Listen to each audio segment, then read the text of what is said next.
Okay, anyhow, we have completed the chapter life process and we are only going to do revision, right? The living organisms, they are identified as living organisms by some visible movement. So, living organisms, they are identified as living organisms by their visible movement and by some molecular movements. Molecular movements means the movements that take place among the biomolecules like proteins, carbohydrates, etc., which are not visible. Whereas visible movements means like walking, shaking the hands, all these things, right? Okay. Viruses, they do not show any molecular movements of their own because they don't have their own metabolism. So only they cannot show any molecular movements on their own. So there is a controversy about whether they are truly living or not. In order to keep maintaining the ordered organized structure and in order to repair the damages that take place the organized structure, molecules will be keep making their movement. So I said molecular movements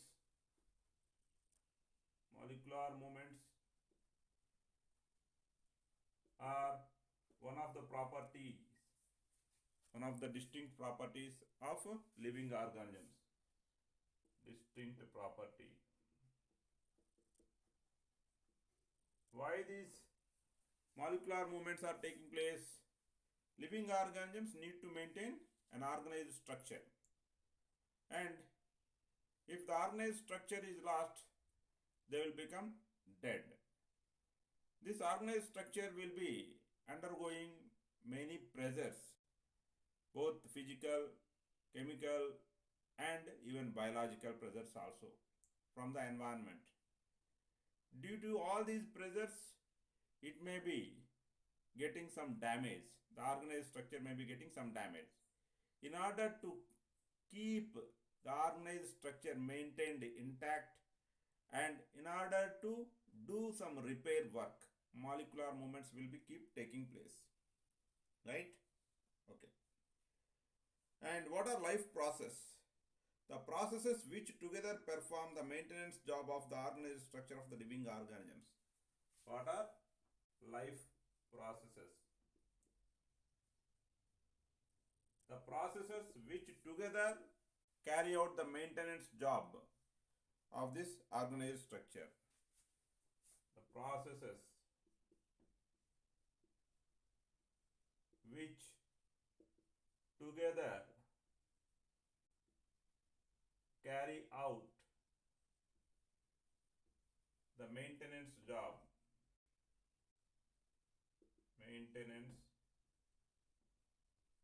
job of the organized structure are known as life processes. What are all the life processes? Nutrition, respiration, transportation, and excretion. And these life processes, they need energy. Why do life processes need energy? Life processes are the maintenance process which are needed to prevent the damage and breakdown of the organized structure. So life process, they are needed to prevent the damage and breakdown. Life process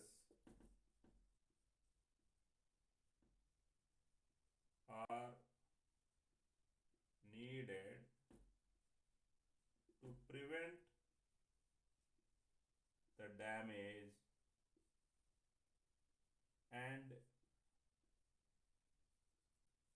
and breakdown of the organized structure.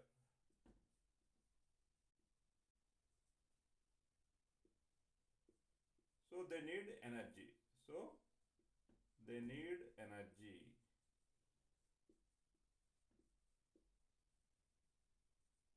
Right? So they need energy. And as I already said, what are the life process? Nutrition, respiration, transportation, and excretion. And life process need energy. What is the source of energy for life process? The source of energy for life process is food. The source of energy for life process is food. The source of energy is food. What is nutrition? Nutrition is the process of transfer of source of energy, that is food, from the outside the body of the organism to its inside. Nutrition is the process of transfer of the source of energy from the outside the body of the organism to its inside.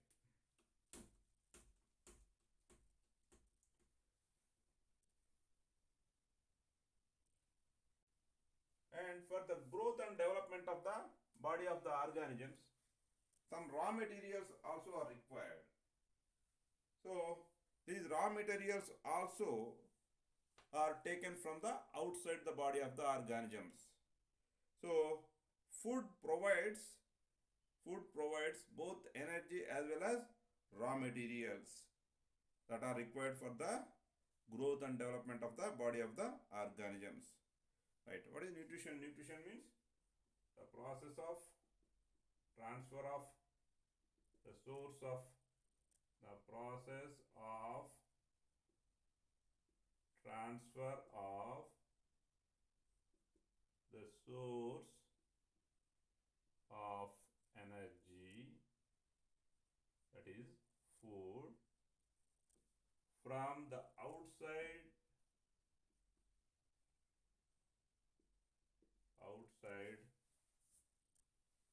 the body of the organisms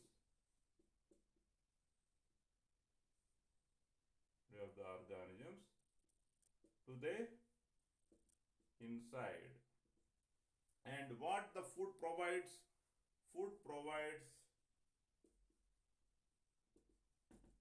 both energy and raw materials. Both energy and raw materials. Raw materials are required for what?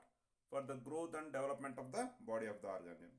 Food sources are carbon based because life on earth is based on carbon based molecules. Life on earth is based on carbon based molecules like carbohydrates, proteins, nucleic acids. All of these molecules, they have carbon as their major structural constituent. Right? By using all these molecules only, the organized structure of the organism is maintained. If the organized structure of the organism is maintained, then only life is going to be present. So finally, life is based on what? Carbon-based molecules. So the food contains raw materials for the growth and development of the body of the organisms. So obviously, the food must be also carbon-based. There are different complexities of the food sources. So different kinds of nutritional processes are used by the different organisms. There are different complexities of the food sources. So different kinds of nutritional processes are used by different organisms.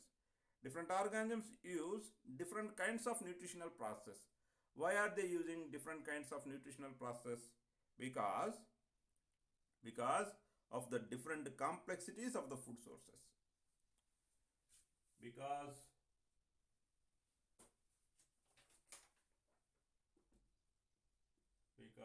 of different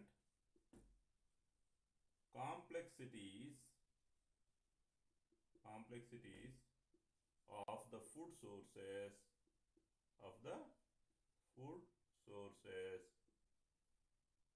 different organisms use different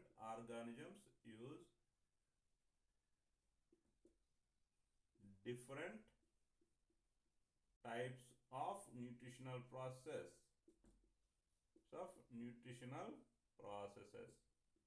nutritional processes. Because of different complexities of the food sources, different organisms use different types of nutritional process. Okay. And as I already said, different complexities of food sources are different sources of energy is there in the nature. So organisms are using different types of nutritional process. But in order the energy to be generated, a uniform source of energy has to be made in all organisms.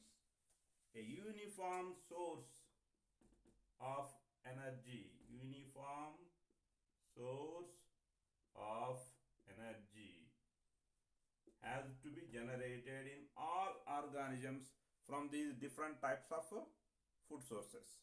A uniform source of energy has to be made or has to be generated, has to be made in all organisms. If the organisms are taking complex food, the complex food is broken down and this uniform source of energy is generated. If the organisms are taking much simpler molecules of food, then those simpler molecules have to be combined, and the uniform source of energy has to be made. Like see, complex food. By breakdown, this uniform source of energy is generated. Simpler molecules, by combining, not breakdown, by combining process, okay, the uniform source of energy is generated, right? Oxidizing and reducing reactions, they are the most common chemical means to break down the molecules. Oxidizing, reducing reactions are the most common chemical means of breakdown of molecules. Right. Next, this is the brief introduction of nutrition. Next, let us move to brief introduction of respiration. What is respiration? The process of acquiring of oxygen from outside and to use it in the process of breakdown of food sources for cellular needs. This is the textbook definition. Already I told. The process of acquiring of oxygen. Respiration. The process of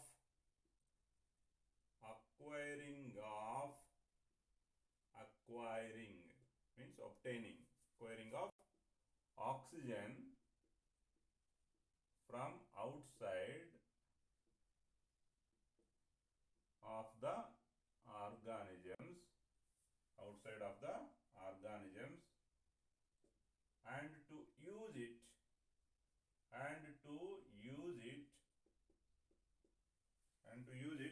in the breakdown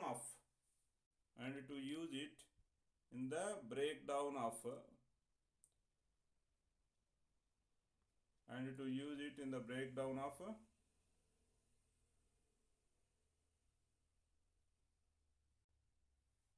food for cellular needs. In the breakdown of food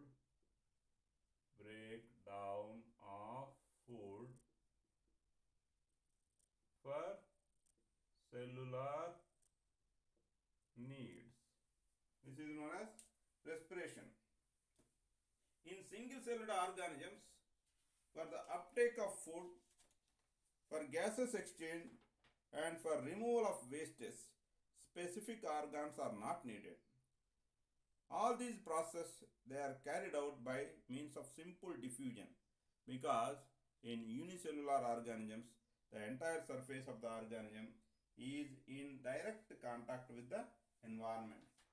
Whereas in large complex multicellular organisms, all of the cells may not be in direct contact with the surrounding environment. So simple diffusion cannot meet all of the body requirements in such complex multicellular organisms.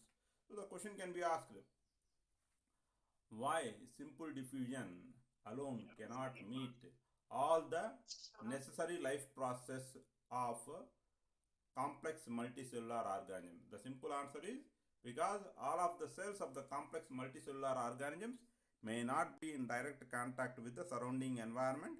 So, by means of simple diffusion itself, all these processes cannot be met. The food and oxygen are taken up at one place and they are needed by all parts of the body, right? So the food and oxygen, where they are taken by the organisms, food is taken at the mouth and it will be going through the alimentary canal and it will be digested there, right? And after getting digestion, final digested end products are formed. And oxygen is taken up by the nostrils and it will be entering in the lungs, right? So from lungs, the oxygen has to be transported to all the cells of the body, and from small intestine, the final digested end products have to be transported to all cells of the body. Means the entry points of food and oxygen are different from their utilization point. The entry points are in the food finally at a small intestine, and in the case of oxygen it is the lungs alveoli. So from small intestine food has to reach to all parts of the body, and from lungs alveoli oxygen has to reach all the cells of all parts of the body, right?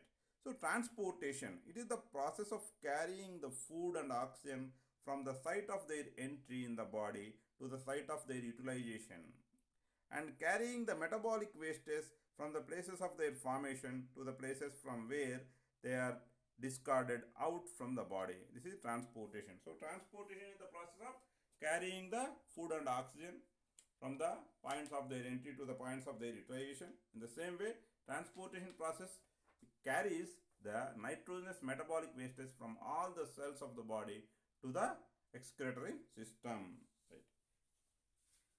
So transportation, process of carrying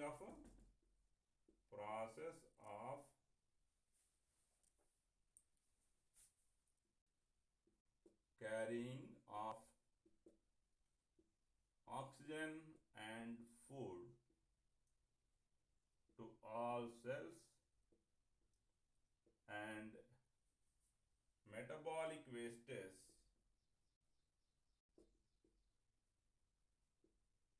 from all cells to excretory system.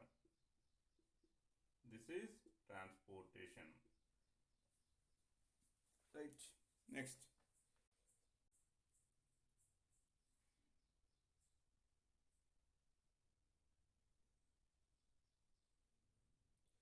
Next, last process is excretion. What is excretion?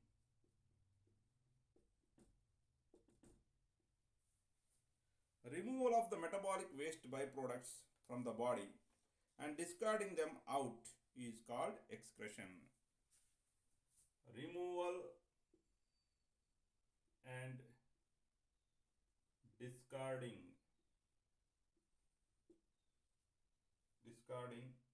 of metabolic wastes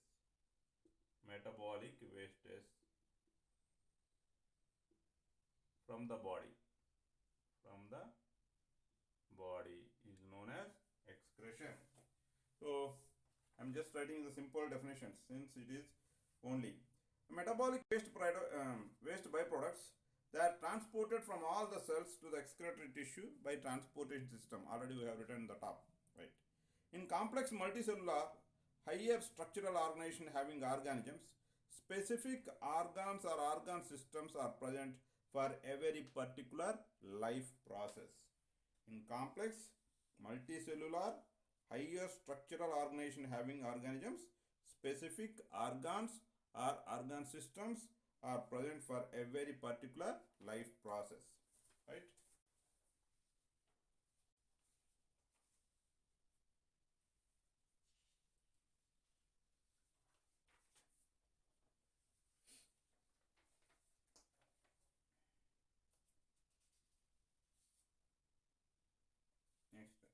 Some questions are there.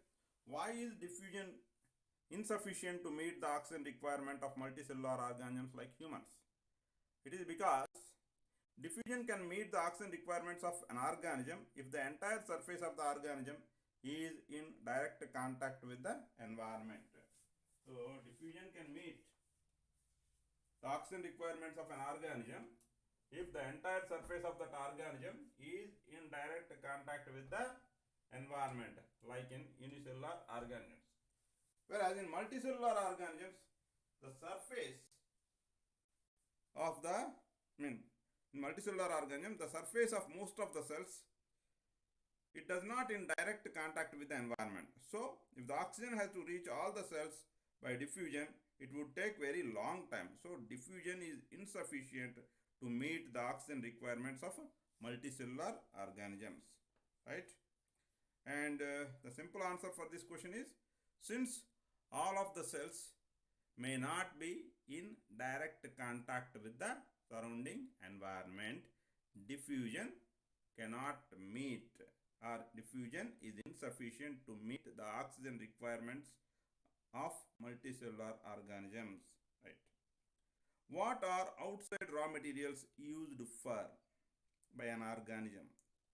All of the organisms need energy for carrying out their life process, and all of the organisms, they need raw materials for the growth and development of the body of the organisms. So, organisms need energy for carrying out the life process or the maintenance activities of the organism, and all organisms, they need raw materials for the growth and development of the body, right? So, heterotrophic organisms, they take in oxygen, water and food as raw materials from the outside. Autotrophic organisms like plants, they make their own food by photosynthesis. So, they take carbon dioxide and water as raw materials from the outside, and they take up other mineral nutrients from the surrounding soil through their roots. So, what are the outside raw materials used for by an organism? In the case of heterotrophic organisms, it is oxygen, water and food, right? And in the case of autotrophic organisms, for photosynthesis, carbon dioxide and water, and for other, let's say, growth and development activities, mineral nutrients from the surrounding soil by the roots. Where do plants get each of the raw materials required for photosynthesis? Right. Carbon dioxide, plants, they get from atmosphere, and water they get from underground water. Water they get from surrounding soil. Surrounding soil by roots. Next,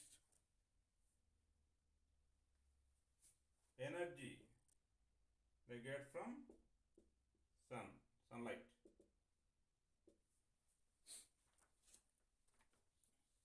Write the differences between autotrophic nutrition and heterotrophic nutrition. Let us see. Autotrophic nutrition.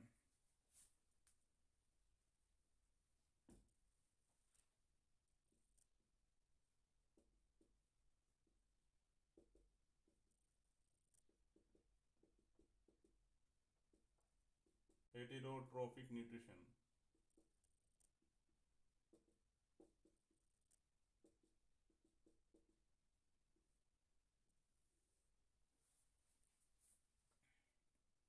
Autotrophic nutrition, food is prepared on their own, whereas heterotrophic nutrition, the food cannot be prepared on their own. So, the heterotrophs dependent, they are dependent on autotrophs for their food needs either directly or indirectly.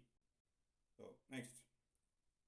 In autotrophic nutrition, organic material is prepared from inorganic sources. Remember, organic food is prepared from inorganic sources. Inorganic sources means CO2, it is not taken from any other organisms. It is taken from atmosphere. And water is taken from hydrosphere. This this atmosphere and hydrosphere, they are not any living organisms. So organic food is prepared from inorganic sources. Organic food means glucose. So glucose, it is prepared using the molecules from the inorganic sources. Whereas in the case of heterotrophic nutrition, organic material is not prepared. Instead, organic material, organic food is obtained from other organic sources only. Organic food is not prepared in heterotrophic nutrition. Organic food is not prepared. Instead it is obtained. It is obtained from other organic sources only. Organic sources, that means plants and animals. Plants and other animals. So every animal is going to obtain the food from other organic sources only. So examples no need to give. For autotrophic nutrition and heterotrophic nutrition, you know it. What is the role of acid in our stomach? What is the role of acid in our stomach? Which acid is present in our stomach? Hydrochloric acid. What is its role? Hydrochloric acid. What is the role of hydrochloric acid? To make food acidic, sir. Hydrochloric acid, it acidifies the food. So acidification is required for what all purposes? Yes, hydrochloric acid, it acidifies the food. That is okay. But because of acidification, why acidification is required? Hydrochloric acid present in our stomach is highly concentrated. So since it is highly concentrated, food acidifies. The acidification of food is required for the protein digestion by pepsin. Pepsin is the protein digesting enzyme that is released by the gastric glands present in our stomach. So for protein digestion by pepsin requires acidic medium. And since hydrochloric acid is highly concentrated, food will become softened.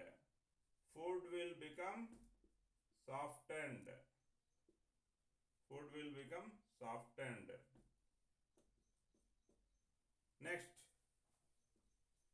as hydrochloric acid is highly concentrated, many harmful microorganisms present in the food, they die. Harmful microorganisms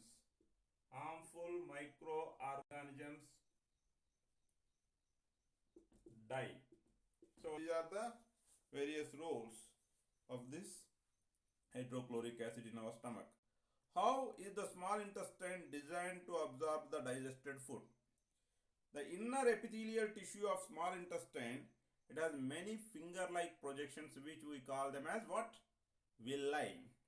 These villi increase the surface area for the absorption of final digested end products. So the inner epithelial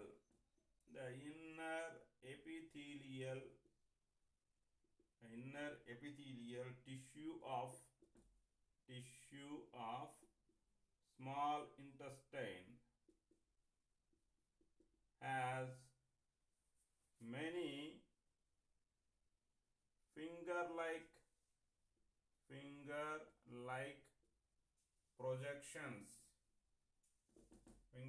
projections called villi. These villi increase the surface area.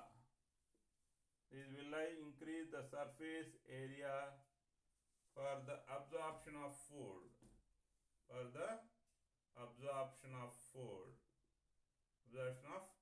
Final digested end products.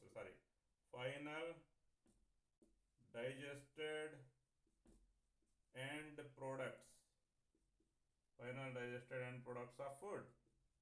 Right? So in that way, small intestine is designed to absorb. Small intestine is designed to absorb the digested food, right?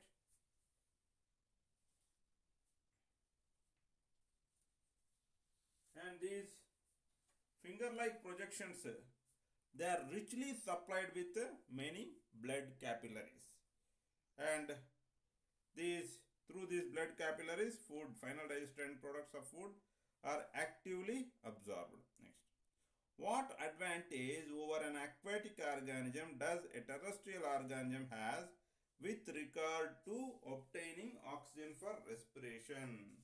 What advantage over an aquatic organism does a terrestrial organism has with regard to obtaining oxygen for respiration? Oxygen is available in enough concentration in the atmospheric air, whereas it is available very less in dissolved form in the water. So, due to more availability of oxygen, terrestrial organisms have to make less efforts for obtaining oxygen. Means the breath rate is lower in the case of terrestrial organisms, since the available oxygen in the form of free oxygen in atmosphere is very high. Whereas in the case of aquatic organisms, they have to make more efforts. Their breath rate is more. Since the available oxygen in the form of dissolved oxygen, it is very less to the aquatic organisms.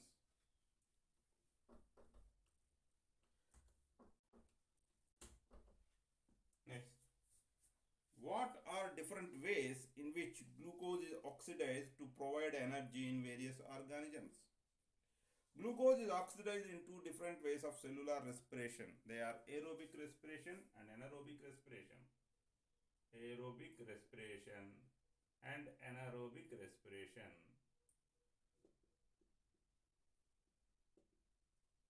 These are the two ways by which glucose is oxidized.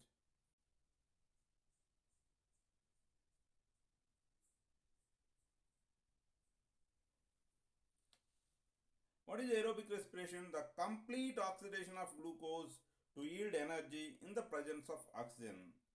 In this respiration, high amount of energy is produced. And what is anaerobic respiration? The incomplete oxidation of glucose to yield energy in the absence of oxygen. In this respiration, less amount of energy is produced. So in aerobic respiration, glucose is oxidized completely. And in the presence of oxygen. Large amount of energy is produced in the case of aerobic respiration. Whereas in anaerobic respiration, glucose is oxidized incompletely, and in the absence of oxygen.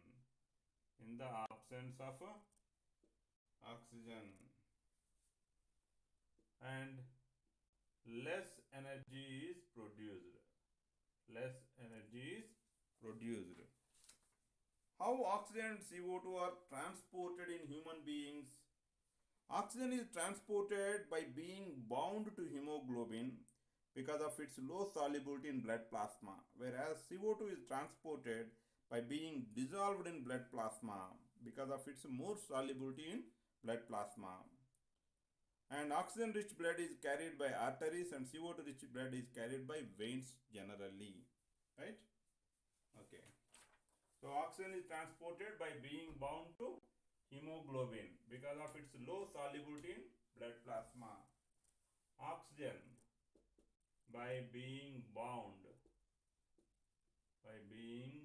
to hemoglobin because of low solubility in blood plasma.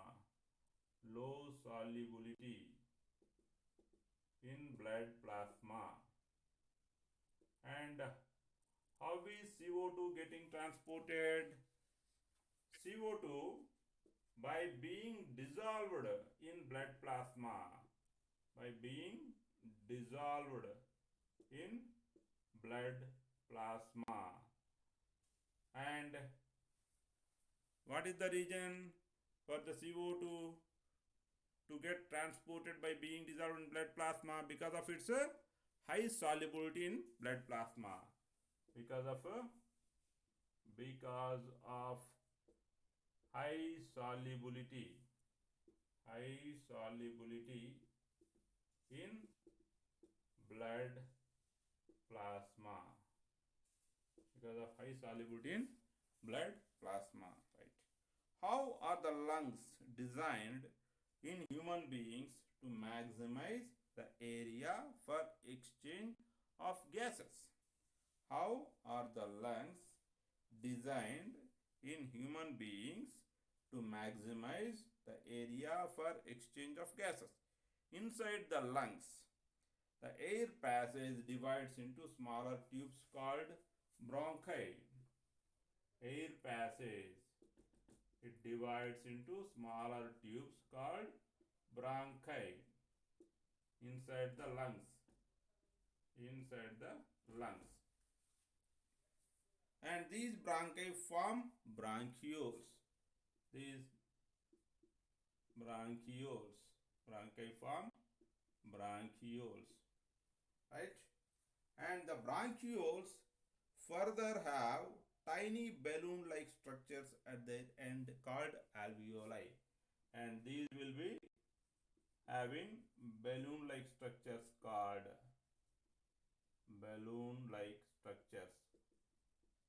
right? Called alveoli. And the alveoli provide maximum surface area for the gases exchange between alveoli and blood capillaries. Alveoli provide maximum surface area for gaseous exchange. Between what and what? Between alveoli and lungs. The alveoli are having very thin walls, about 1 cell thickness having walls, and they have extensive network of blood capillaries surrounding them, so that gases exchange is facilitated. Alveoli are having single-celled thickness walls and an extensive network of blood capillaries surrounding them, so that the gases exchange is facilitated between alveoli and the blood capillaries. What are the components of transportation system in humans and what are their function? The components of transportation system in humans are a pumping organ, a network of tubes, and a system to repair.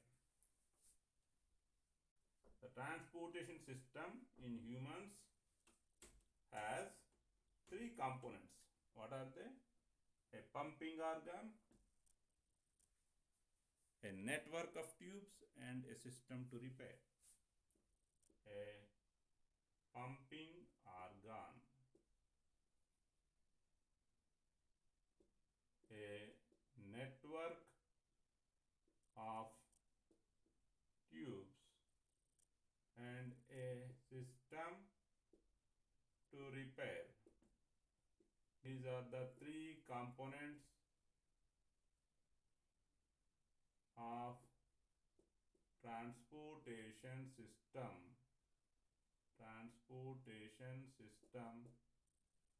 in humans.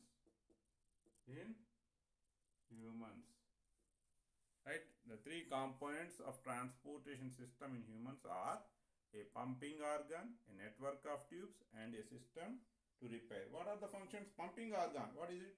Heart. It has 4 chambers and it pumps out oxygenated and deoxygenated blood to body tissues and lungs respectively. A network of tubes, arteries and veins, they carry the pumped out blood from the heart and the CO2 rich, pumped out blood from the heart to all the body parts, and the CO2 rich blood from all the body parts, and the O2 rich blood from the lungs to the heart. So this is how the oxygenator and network of tubes are going to transport the blood.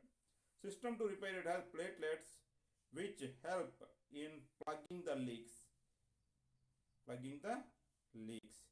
right? So this is a total functioning of the three components of the transportation system. Other things we will discuss in the coming class, right?